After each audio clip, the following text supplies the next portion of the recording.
Se levanta la sesión, ya tenemos presidente del Gobierno. Vamos a comentar con el director del Mundo, con Francisco Rosell, cómo ha sido esta investidura y qué nos espera con este nuevo presidente del Gobierno. Bueno, nos espera la fragilidad de un presidente del Gobierno que sale solamente con 2 votos de diferencia y además con qué socios apoyan esa legislatura. Lo hemos visto, ¿no? Es decir, hemos visto un espectáculo bastante deplorable en algunas de las intervenciones. Yo creo que el presidente ya no da en funciones, sino el presidente, aunque mañana tomará posesión, va a tenerse que apurar el cáliz hasta las heces. Y digo eso por las intervenciones que han hecho tanto a la representante de Esquerra Republicana de Cataluña, que le ha dicho clarísimamente, le ha llamado verdugo a quien va a ser el presidente del Gobierno, y le ha dicho que la gobernabilidad de España le importa un camino, que ellos están por la independencia, en los mismos términos que, por ejemplo, otro socio del propio Gobierno, que es Bildu. Por tanto, entramos en una época muy complicada, muy turbulenta, en el que el propio Pedro Sánchez, en lugar de establecer puentes a un lado y a otro, que podía haber establecido otras fórmulas de gobierno, se ha ido hacia una opción que fue precisamente aquella a la que renunció para ir a las elecciones, haciendo, pidiendo el voto en una dirección, y ha terminado formando el Gobierno en otra dirección absolutamente contraria, y con el hecho añadido además que ninguno de esos diputados que pidieron ese voto en esa dirección, pues ante esta rectificación haya tenido la gallardía, el acto de dignidad de no haber apoyado un gobierno de estas consecuencias con Podemos y con grupos independentistas. Sí, porque al final ha acabado gobernando con Podemos, es el primer gobierno de coalición de la historia de España. ¿Cómo lo podemos analizar? Primer gobierno de coalición de la historia de España. Lo primero, que es un gobierno frágil, lógicamente. Bueno, es el gobierno del insomnio, ¿no?, que dijo el propio Pedro Sánchez, que no podría dormir en estas condiciones. De hecho, uno de sus socios, él decía que cómo iba a gobernar con alguien que entendía que en Cataluña había presos políticos, pero es que hoy se lo han recordado la portavoz, en este caso de Esquerra Republicana de Cataluña, que le ha hablado de presos políticos, y ahí nadie del Partido Socialista ha dicho esta boca es mía. Es decir, nos encontramos en una situación muy complicada. No nos enfrentamos a un gobierno de coalición, sino tenemos un gobierno de cohabitación, que son dos cosas completamente distintas, en el que el Partido Socialista se reserva una parte del gobierno y Podemos se reserva otra parte del gobierno. Y yo creo que al final va a ocurrir que el propio Podemos va a arrastrar, y los propios socios, a llevar a Pedro Sánchez para unas posiciones de las cuales él renegaba y dijo que no estaría dispuesto a asumir en ninguno de los casos. Claro, vamos a analizar esa parte de coalición. Es decir, es la primera vez que se gobierna en coalición, llegan a los 155, 156 diputados con Podemos, pero estamos acostumbrados a escuchar a los políticos decir una cosa un día y media hora después lo contrario. Pero claro, esa situación que vimos hace 4 meses y que hemos comentado aquí, que en las primeras elecciones, las que hubo hace 5 meses, que podían haber pactado Podemos y PSOE, se han dicho muchas cosas muy duras entre ellos, y ahora hemos visto los aplausos, los abrazos entre Pedro Sánchez y Pablo Iglesias. ¿Eso puede funcionar realmente, esa coalición entre ellos? Luego analizaremos Esquerra, sí, Bildu, etcétera. Sí, yo creo que ellos van a estar interesados en que el gobierno se prolongue. Podemos va a estar interesado en no soltar el gobierno y va a intentar que dure lo máximo posible. La cuestión no es Podemos, sino lo que va a resistir Pedro Sánchez ante esa deriva. Parece que está dispuesto a todo eso, porque sabiendo cuáles son sus socios, las consecuencias de esos actos las sabemos. Él no se puede dar por no enterado hacia qué camino vamos. Se ha producido no un cambio, una alternativa de gobierno, lo cual es el régimen es normal en un sistema democrático. Ganan unos, se forman mayorías, etcétera. O sea, aquí es que estamos, enterrando las bases de lo que han sido los 40 años de funcionamiento de democracia desde la transición adelante. Es un auténtico cambio de régimen, y nadie lo niega. Ninguno de los socios de Pedro Sánchez le ha negado que quiere un cambio de régimen, acabar con el régimen del 78, que ha sido, por cierto, el que nos ha dado el mayor tiempo de libertad y de bienestar a los españoles en toda su historia. Todo eso lo tira por tierra el propio Pedro Sánchez y arrastra a su propio partido a esa deriva. Claro, y veremos cómo se van a ir aprobando leyes, porque claro, en este momento hemos comentado 156 diputados entre Podemos y PSOE, pero claro, para muchas de ellas necesitan una mayoría más amplia. Van a tener que negociar ley a ley, con Esquerra, con Bildu, lo que hemos visto ahora mismo. va a ser muy complicado alcanzar leyes. Va a ser complicado, pero no nos engañemos. Es decir, Pedro Sánchez, en el tiempo de estos 18 meses de interinidad en el que ha estado como presidente en funciones de una u otra manera, realmente ha gobernado con decretos leyes. Y es decir, él sabe aquellos puntos de vista que le van a apoyar sus socios. Y todos sabemos las consecuencias de esa deriva.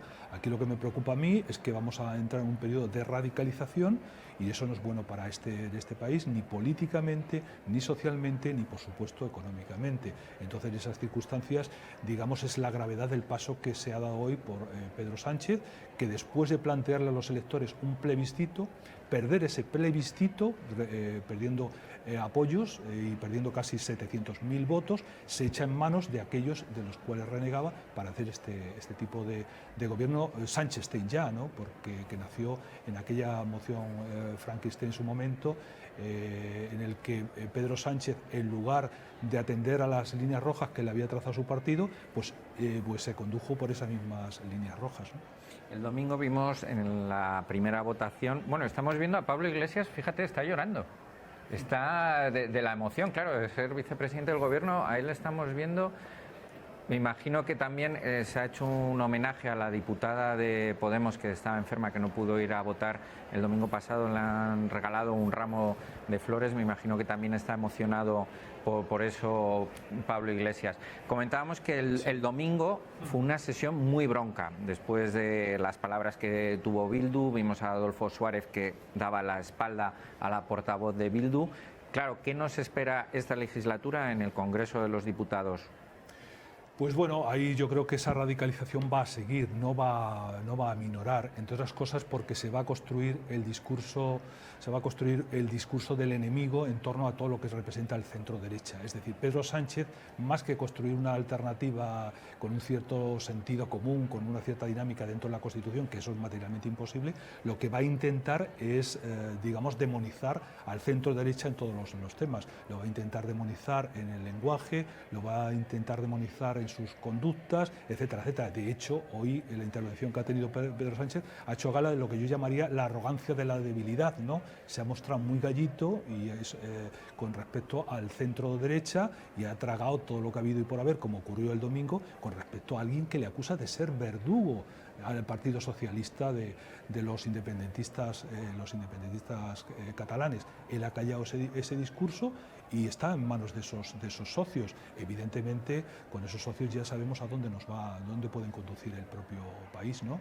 Y yo creo que se han hecho cesiones que nunca se había permitido el Partido Socialista desde su refundación en Suresnes y el Partido Socialista que hemos conocido a partir de la generación de Felipe González, ¿no? Sí, Pablo Casado el sábado pasado llegó a decir que el Partido Socialista constitucionalista prácticamente había muerto con este pacto al que ha llegado Pedro Sánchez con Esquerra, con Bildu. Sí, se lo dijo Pablo Casado y se lo dijo, yo creo que también se lo dijo el portavoz de Navarra Suma, que tuvo un discurso muy brillante y le dijo, vamos a ver, usted hasta ahora podíamos tener diferencias de criterio entre unas formaciones y otras, pero nosotros sabíamos que el Partido Socialista estaba entre los constitucionalistas. Después de lo que ha ocurrido, ha abandonado el constitucionalismo. Ya no estamos ante diferencias de matiz, estamos a diferencia del cambio de las reglas del juego.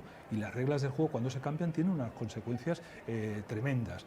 Ahora muchos se hacen a la idea de esa vieja ficción.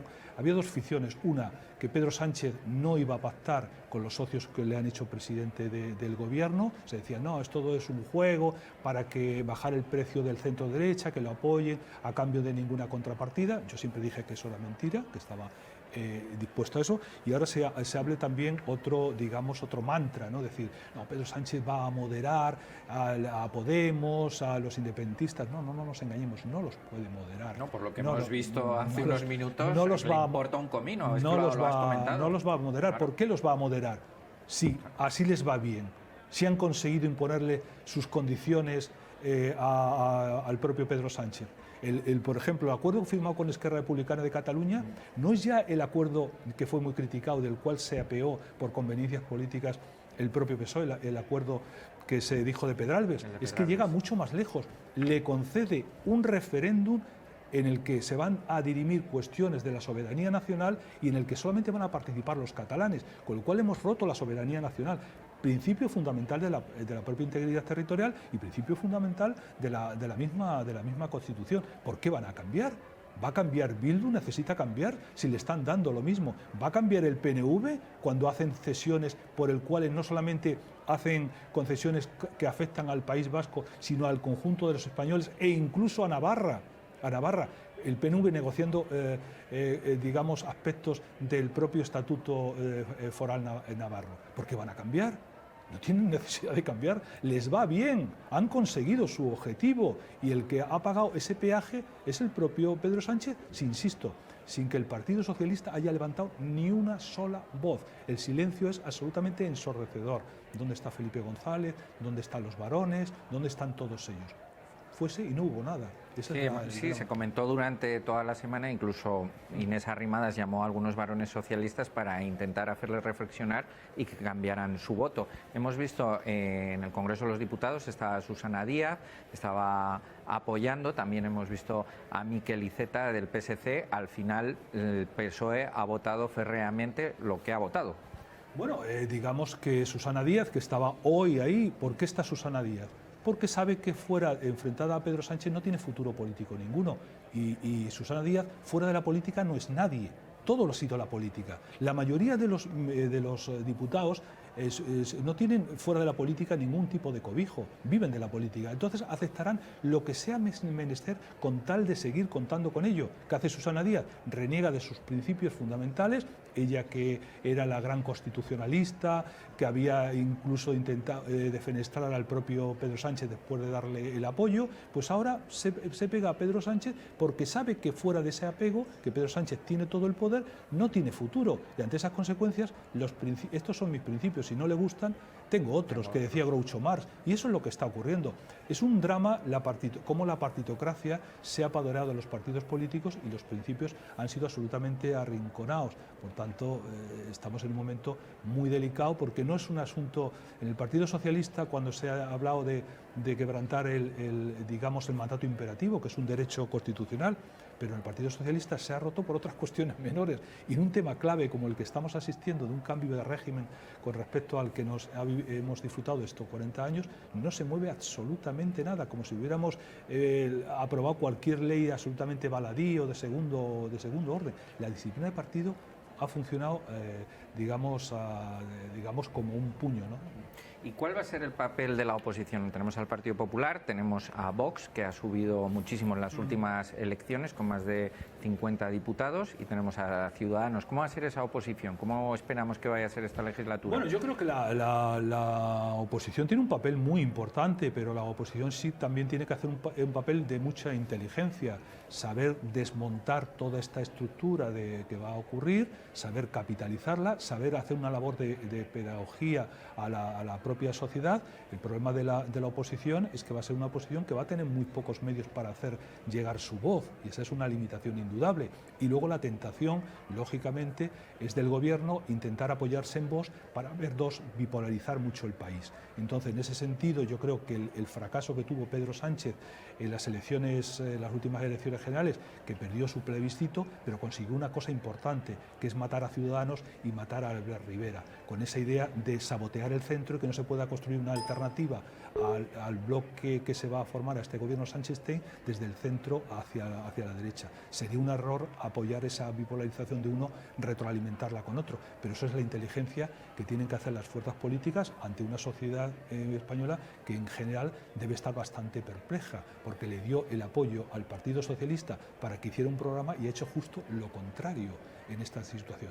¿Cómo va esos electores del Partido Socialista? ¿Cómo se van a mover? ¿Se van a mover a la Argentina, como decía Borges, que los peronistas eran incorregibles y los votan, hagan lo que hagan? ¿O van a decir, hasta aquí hemos llegado y vamos a cambiar esta estrategia? No podemos acompañar al Partido Socialista en esta deriva absolutamente letal para el futuro de nuestro país, ¿no? Claro, Pedro Sánchez insistía mucho en que es los ciudadanos lo que han votado este gobierno, pero Pedro Sánchez no fue con esas ideas, con ese programa a las elecciones. De hecho, han salido algunas encuestas, en el diario El Mundo hemos publicado, en la que muchos votantes socialistas no están de acuerdo con esto que ha hecho Pedro Sánchez. No, evidentemente, los votantes socialistas no le han votado para eso. es evidente, porque él les pidió el voto para otra cosa completamente distinta. Es decir, él no podía hacer un gobierno, el gobierno del insomnio, con unos señores que defendieran que eran presos políticos, etcétera, etcétera. Es que no solamente por el gran problema nacional que tenemos ahora mismo sobre la mesa, pero podemos imaginar, por ejemplo, cuál va a ser la actitud de España en un momento de conflicto internacional con Irak, con Venezuela, con Bolivia. ¿Cuál va a ser la política española, es decir, de un país de la OTAN? ¿Cuál va a ser su comportamiento con respecto a Irán? Cuya conexión con el grupo Podemos es bastante directa, hasta el punto de el gobierno iraní financiar la televisión desde la que ha hecho campaña durante muchos años el propio Pablo Iglesias. ¿Va a ser posible? Claro, puede haber una voz única ahí entre Podemos, que lo comentábamos antes, entre Podemos y PSOE dentro de ese gobierno. Con relación a Venezuela, cuando la dependencia es decir, que Chávez es el padre político del propio Pablo Iglesias, ¿cuál va a ser la postura española con relación a Venezuela? Bolivia, o Bolivia, ¿cuál va a ser la posición? Y así sucesivamente. Yo decía hace un momento el silencio del propio Felipe González. Felipe González, que ha sido muy beligerante con respecto a Venezuela, ¿ahora qué va a ocurrir? Porque es evidente que el gobierno español va a estar a favor de Maduro, o en cualquier caso hará como que no hace o guardará silencio, pero evidentemente va a consolidar una situación como esa. Estamos hablando en el plano internacional, pero van a ser muchas cuestiones diarias. Luego vendrá el problema económico. Claro, eso te iba a preguntar, que cuáles son los retos, pero sí comentabas, en el plano internacional es verdad que España ha ratificado a Juan Guaidó como presidente y que había ganado las elecciones, pero claro, eso teniendo a Podemos, que dijo que no, que estaba en contra. Claro, es muy importante saber quién va a ser el ministro de Asuntos Exteriores, el ministro o ministra de Defensa, que no sabemos quiénes van a ser por el tema de Irak, porque con el tema de Irán, claro, hay que decidir qué ocurre con las tropas que tenemos en nuestro país, que son unas 550 personas militares efectivos que están en Irak, y luego el tema efectivamente de Venezuela, que no sabemos qué va a ocurrir, claro. Es decir, con relación, por ejemplo, a Irán, supongamos España, con el actual gobierno, que Margarita Robles va a seguir como ministra de Defensa y como representante de España en la OTAN. Va a defender una posición sobre Irán. ¿Y Pablo Iglesias qué va? ¿A dirigir las manifestaciones contra la política de ese gobierno? Vamos, es el primer asunto que va a salir porque está en las primeras páginas de los periódicos, pero de eso van a surgir muchísimos temas. El problema es que vamos a tener, salvo que Pedro Sánchez siga en una podemización creciente, en una radicalización creciente, que ya hemos vivido en el Partido Socialista en otras etapas de la historia reciente de España. Es decir, cuando Largo Caballero dirige el timón del propio PSOE, lo llevó a unos extremos que fueron trágicos para la situación de este país. No sé cuál será el papel al que conducirá al Partido Socialista y a España el propio Pedro Sánchez con estos socios.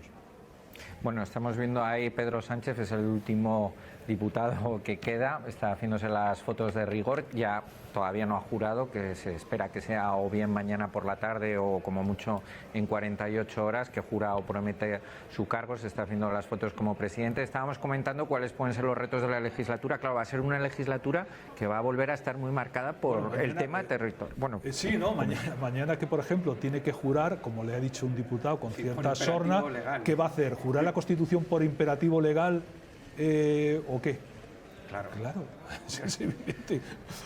¿Cómo lo va a hacer? No, claro, estaremos muy atentos a ver cómo, si jura, promete o por imperativo legal, como utilizaron aquellos diputados era una broma, pero Batasuna, evidentemente, si tú juras el mantenimiento de la integridad territorial de España y la Constitución, con esos socios no lo vas a poder cumplir. Vamos a tener el primer problema, ¿no? Sí, claro, y esa mesa de negociación, que ya se lo dijo muy clarito Gabriel Rufián de Esquerra Republicana, le dijo o se monta ya en 15, 21 días o ya nuestro apoyo se acabó. Es decir, que está coaccionado. Que quería comentar eso, sí, que esta legislatura al final va a volver a estar muy marcada por el tema territorial y fundamentalmente el tema catalán, con esta mesa de negociaciones que ha prometido. Yo creo que va a estar marcado, y yo creo que las intervenciones importantes ahora mismo las hace con un tono suave, como de cierta manera, aunque a veces no lo puede mantener en ese gran dramaturgo que es el propio Pablo Iglesias. Lo que se va a poner de manifiesto es un proceso de ingeniería política que va a afectar a la, digamos, a la estructura territorial del país, al momento que tú le reconoces de una u otra manera el derecho a decidir a cada uno de los territorios, porque es lo que te están reclamando tus socios.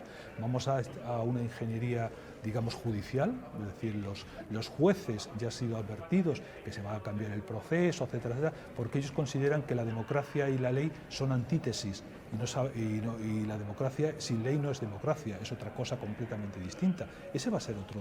Y luego van a hacer otros asuntos de ingeniería, ingeniería social, en muchos aspectos, que va a hacer que se cambien muchas cosas sin necesidad de esa mayoría cualificada a la que obliga la modificación de la Constitución, porque no lo van a hacer, saben que no tienen los votos, por tanto utilizarán otros procedimientos, leyes habilitadoras, o etcétera, etcétera, para hacer, primero, cumplir sus compromisos con sus socios y hacer ese proceso de transformación de la sociedad en el que está embarcado Podemos. No nos engañemos, lo han hecho en Venezuela y lo hicieron en Bolivia, lo han hecho en muchos países, por tanto, eso ya lo conocemos, ya sabemos cómo funciona. Otra cosa es que nos quedamos dados por enterados o no. Otro de los asuntos va a ser el económico. También se espera que este año pueda volver esa crisis económica que se está hablando. ¿Cómo la va a afrontar este gobierno de coalición con Podemos, que pretende una cosa, y el Partido Socialista, que parecía que pretendía otra? Bueno, ahí va a haber, digamos, van a intentar colocar a Nadia Calviño un poco como gran jarrón como garante de la ortodoxia, pero todos sabemos que si en su momento con Zapatero ni Solbes fue capaz de conseguirlo en un gobierno monocolor, difícil va a ser en este terreno. La principal riqueza de las naciones, la riqueza económica de las naciones, son instituciones creíbles que funcionen e independientes, y es evidente que aquí va a haber un intervencionismo grande en las reglas del juego, en los cambios de las reglas del juego. Eso que genera incertidumbre, desconfianza, y que los grandes, digamos, por un lado, los grandes inversores, pues lógicamente no van a arriesgar esas inversiones en un país en el que las reglas no están claras, las reglas pueden cambiar, es un factor de inestabilidad que lógicamente va a penalizar la economía española en un momento muy, muy delicado el que estamos viviendo y que ya se está poniendo en manifiesto, por ejemplo, en las cifras del paro, ¿no?, que está creciendo. ¿Por qué? Porque se anuncia el cambio de la reforma laboral que puso en marcha el Partido Popular, y ese anuncio de la contrarreforma laboral pues ya hace que las empresas estén tomando decisiones pues en la línea de no crear empleo, y por tanto el desempleo aumenta. Bueno, mañana ya por último, ¿qué podremos ver en el periódico? ¿Por dónde va a ir el periódico? Si podemos adelantar algo. Bueno, titular que podríamos... Lo que intentamos es explicar las claves de lo que está sucediendo. Yo creo que es la obligación primera del periódico, y que el mundo va a seguir explicando con pasión, pero con criterios de razón, las cosas que pasan, y seguir informando de aquellos que muchos no van a querer informar porque les crea molestia, les crea incomodidades, pero bueno, eso forma parte del ADN del periódico, de los 30 años de vida de nuestra cabecera, ¿no? Pues muchísimas gracias, Francisco Rosell. Mañana estaremos muy atentos al diario El Mundo y a ver qué ocurre mañana, a ver cuando jura o promete o por imperativo legal Pedro Sánchez. Muchas gracias.